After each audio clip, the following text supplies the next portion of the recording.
Hello, my wonderful bookish friends. My name is Alex. Welcome back to my booktube channel. You guys, it has been a minute since I have sat down and talked with you.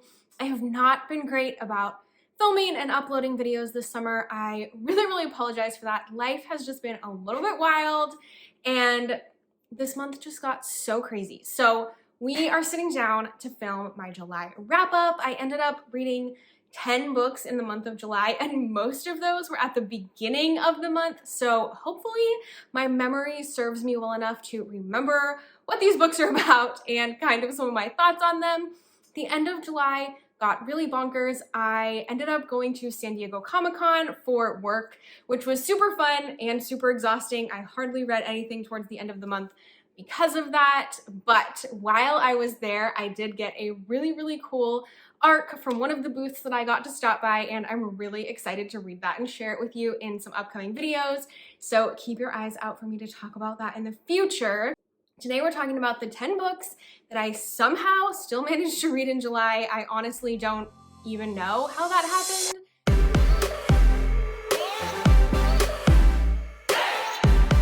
Starting off the month, I think another reason I got to so many books this month was because I actually had a really good reading month in June, and I carried over a few books that I had started in June and just had to finish up in July. Actually, I think 3 of these books were started in June, but actually finished in July. And the first one is Starlings by Amanda Linsmeyer. This is a pretty newly published young adult like fantasy horror.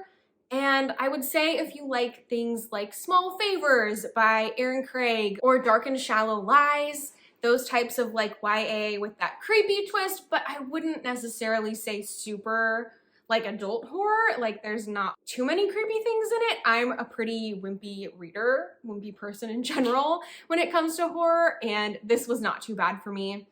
But Starlings is about a young girl who has recently lost her father. And her whole life, she thought her father didn't have any family left until after he passes, she discovers that she actually is a grandmother. And so her and her mom are going to this small town to visit her grandmother for the first time, spend some time with her around Christmas. And when they get there, they just realize that this town is a little bit weird. Something seems kind of off, and maybe there was a reason why her dad left and never told them about it. Her mother actually goes missing, and she starts to discover that there may be something a little bit more sinister, a little more supernatural going on here that is specifically related to the women in her family that her dad was protecting her from.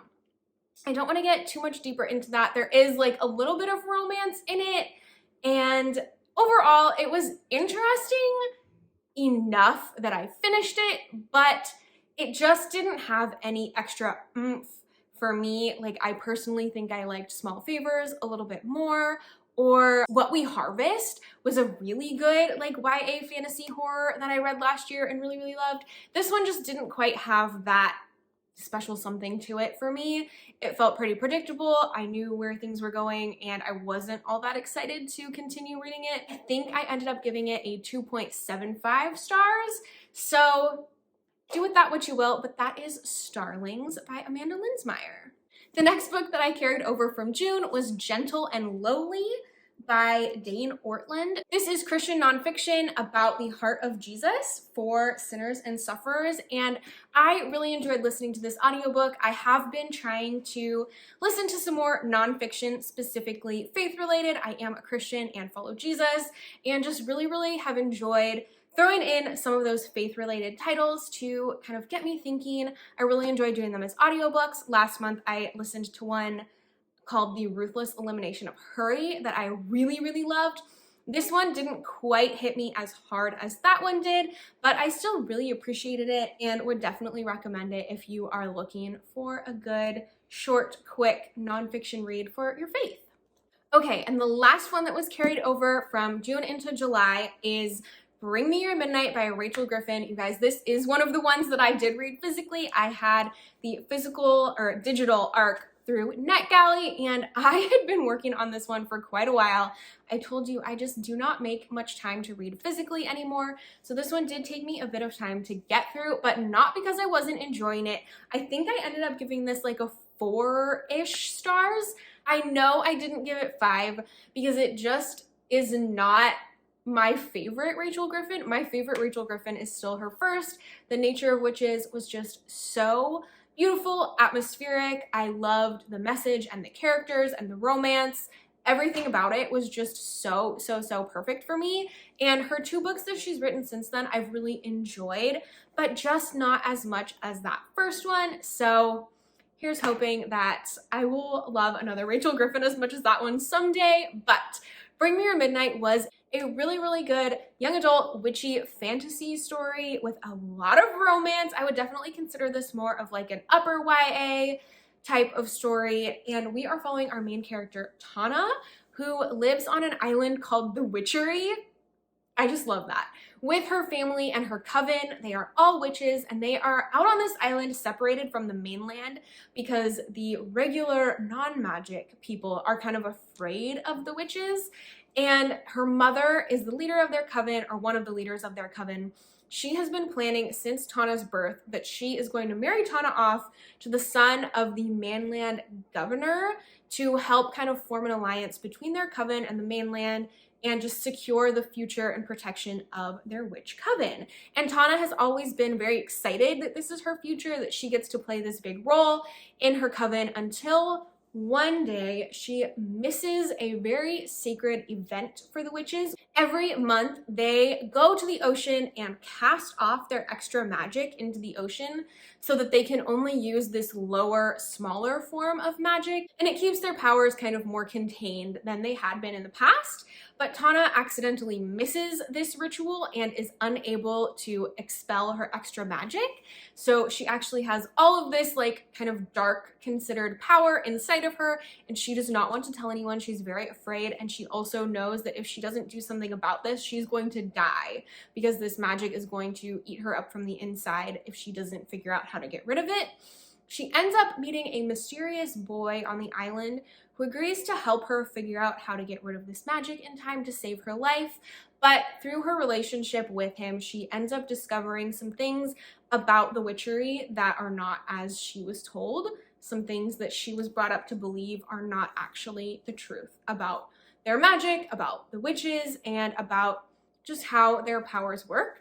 And she begins to question everything that she's been brought up to believe her entire life, including this impending marriage that she is about to partake in very soon. So she develops this new relationship with this boy. Obviously there's some romance, some forbidden romance, some wonderful things going on there, and I really enjoyed it. This one is very much about the ocean, about the sea. Rachel Griffin's writing is always very nature-oriented. Her magic systems are always very nature-oriented, which I really enjoy. And this one is very oceany, very atmospheric in that sense. If you enjoy that type of like a setting, you're going to really enjoy this. It's got the beach town vibes, but then also kind of more of a gothic vibe in this like secondary setting that we end up in. It's beautiful. It's really wonderful. I definitely recommend it if you want an atmospheric, romantic, young adult fantasy. However, I just, for some reason, did not love this romance nearly as much as I loved the romance in The Nature of Witches. And same thing for the magic system. I just enjoyed the magic in that other book so much. So I know that I'm comparing her books to each other, but I just can't get over how much I love The Nature of Witches. However, Bring Me Your Midnight was really lovely, and I do recommend that you read it. Also, let's just have a moment for the beautiful hardcover case of this book, as well as the end pages. Look at that map. Stunning. Rachel's books are always stunning. This is the first print run only, so get your hands on it while you can if you want this stunning edition. And obviously I did like it enough to buy a copy, even though I had already read the ARC. So Rachel Griffin is just a wonderful author. I really enjoy her works. Okay, next up, I read another fun summery romance. I have been really into those this summer. which has been super fun. And this is actually one of my favorites that I've read this summer. So I'm really, really excited that I actually do own a physical copy of this. I did though listen to it on audiobook, I'll be honest. I love a good romance audiobook. They're super fun, really, really easy to fly through, and this one was no exception. I listened to Do I Know You? This is by Emily Wibberley and Austin Sigmund Broca, and you guys, this is like peak romance for me personally. So this story follows a married couple who are on their 5-year anniversary vacation, but their relationship has been a little bit rocky. They are just feeling stuck. They don't know what they're gonna do. They're like kind of dreading their 5-year anniversary trip, and they end up in this kind of weird situation where they accidentally have 2 hotel rooms. So they decide to actually keep both rooms and stay separately. And then it gets even weirder when they run into this stranger that they meet in the hotel bar who tries to set them up with each other because he doesn't know that they actually know each other and are married. And they go along with it. They decide that for at least part of this vacation, they are going to pretend to be complete strangers and get to know one another again. And it's actually really, really adorable. It does like come full circle where they do come to terms with some of the issues that they were having and end up, you know, resolving some of those. It's a romance. I don't feel like it's a spoiler to tell you that they end up happy in the end, but there is a lot of like interesting internal conflict that you start to uncover through this like kind of interesting exercise that they're doing by pretending not to know each other and to get to know each other again. And it is dual POV, so you get both of their like internal growth, comments, things like that throughout, which is really, really fun. I also enjoyed the side characters, and usually I like a romance that is more drawn out. This one takes place over only like a week, but because they had a pre-existing relationship, I didn't mind that it was a short term. Usually what I don't like about a really quick romance is that it's too unbelievable to me. I don't enjoy the like insta love trope, but we don't really have that here because they do have a pre-existing relationship.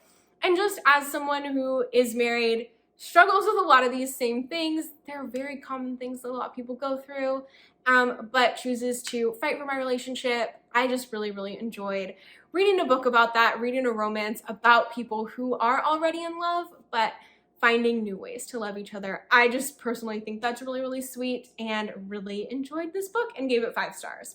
Next up is another NetGalley arc. I believe this book is out though, so you can read it now. I read The Curse of Saints by Kate Dramas. This is a new adult fantasy romance, which I have been very interested in reading what's coming out in that genre recently because it has been so big, especially with things like Fourth Wing and another series that I will talk about later in this video. But I've been really into checking out the fantasy romance genre. However, this one just didn't really do it for me. Curse of Saints is set in this world where there are magic users, but there are a lot of restrictions on magic. A lot of people are afraid of magic. Our main character is this like spy master for the queen. She does have magic powers, but she's like very restricted on how she's supposed to use them. And she starts to discover that she may have some powers that she's not supposed to have, more powers than normal people do have. And there is this prophecy that the queen begins to believe that she is going to fulfill. And it ends up just taking these kind of weird turns. It is kind of like a rivals to lovers with the queen's like second in command, guard master. They end up off in this completely other country for a while, which it just felt a little all over the place to me, a little bit choppy. And overall, I just like didn't super care about what was going on for most of the book. It was fine if you are really, really into the fantasy romance genre and want one that's more like politically involved. I would say that there is a lot of like politics and religion, obviously fantasy, politics and fantasy religion. But if that is something that intrigues you a lot, I would say maybe try this one. It wasn't super for me. I gave it 3.5 stars. I may even give that like a 3. Now, just thinking back and realizing how very little I remember about it or care about. And it's a bummer because the ending was interesting. I'm like, oh, I kind of would read the second one, but I probably won't. Next up, we took a little pause from romance, from fantasy, and I read Charlotte Isles Is Not a Detective. You guys, I love a good, like, funny mystery, specifically like a Finley Donovan or Everyone in My Family Has Killed Somebody. Loved those books so much. So when I heard about this one about a ex-child detective in her 20s, kind of trying to figure out where her life is going to go from here. She has kind of put down that area of her life and is now like struggling to find a job, back home living with her parents, and she ends up getting a new case and taking it on even though she's kind of put down that area of her life. And so we follow her as she's like trying to become a detective again, a little bit as an adult, but also being very resistant to it. We have her family dynamics, her friend dynamics. It was really fun, but it did not lean into that like Nancy Drew vibe that I was expecting from the child detective thing nearly as much as I wanted it to. And it just kind of ended up being a pretty general mystery story. Nothing really all that different. Like, I felt like this had a really good twist and spin on like a comedy mystery, but it just kind of fell flat for me. I ended up giving it 3.25, but I definitely would recommend it. It's a quick, easy read, but yeah, it just didn't have that like hard-hitting, funny comedy element that I was expecting it to have. Okay, I promised we were gonna talk about another popular romantasy series, and here we are. You guys, I finally read The Serpent and the Wings of Night by Carissa Broadbent, and I loved it. 5 stars. This book was fantastic. I read it for my book club and we all loved it. We had so much fun discussing it that we're actually reading The Ashes and the Star-Cursed King for our next month's book club. And yeah, I just freaking loved this book. I have already read the Daughter of No Worlds trilogy by Carissa Broadbent and really liked it, especially book 2 of that trilogy. But you guys, this book is definitely worth the hype it has been getting.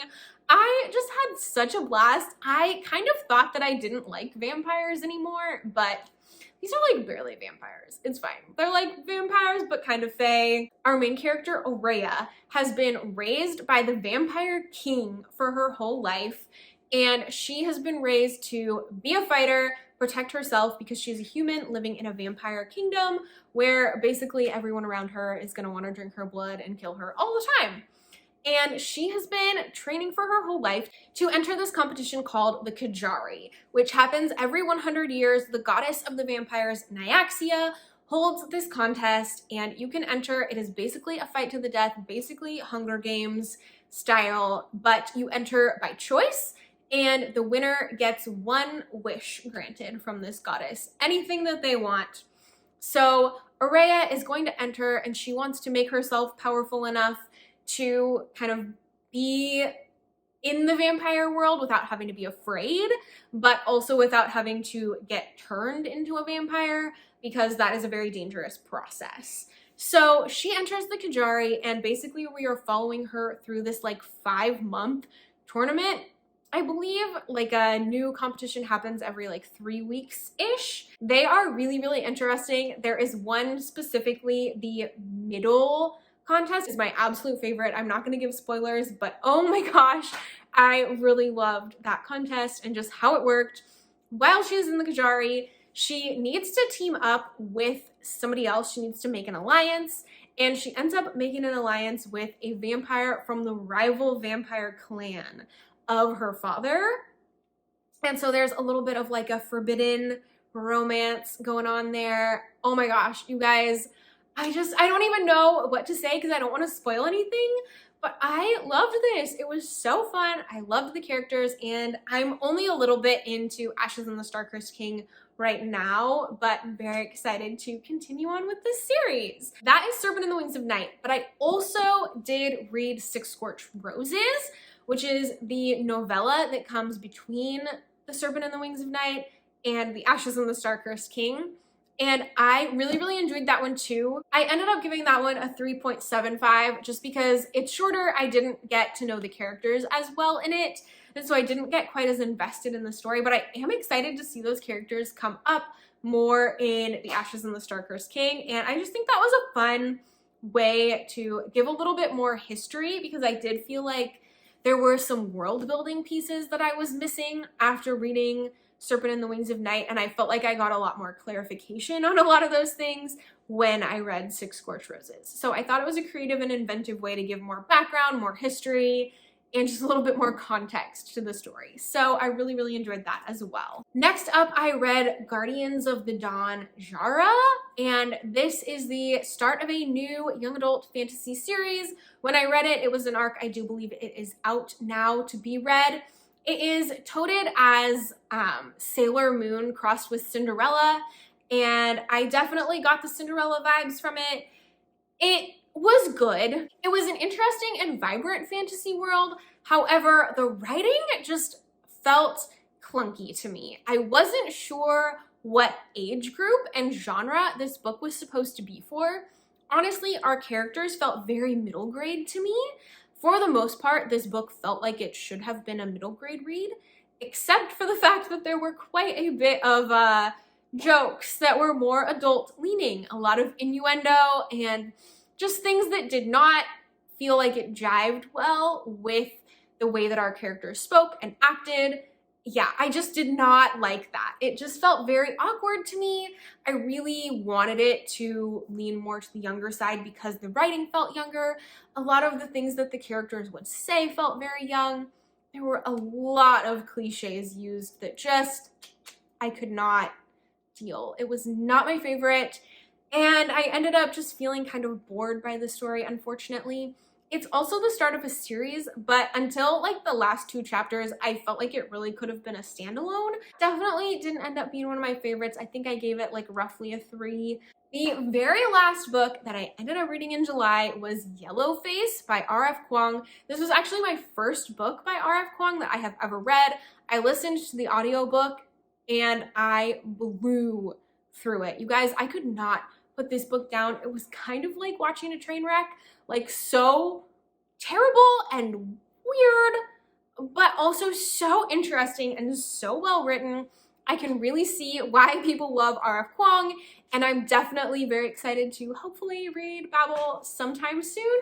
But yeah, Yellowface is this like strange, like literary, psychological thriller-ish story. We are following this author who has debuted her first novel. It did not go well for her, and she is like kind of acquaintances slash friends with another author who she went to college with, kind of was in the same classes and peer group with, but this other author, this Asian American woman, has had raging success with her debut and subsequent novels. She is like hugely popular. Her works do very, very well.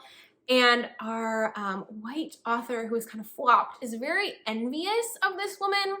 But the book kind of starts off with them spending some time together, and we are from first-person POV from this white author.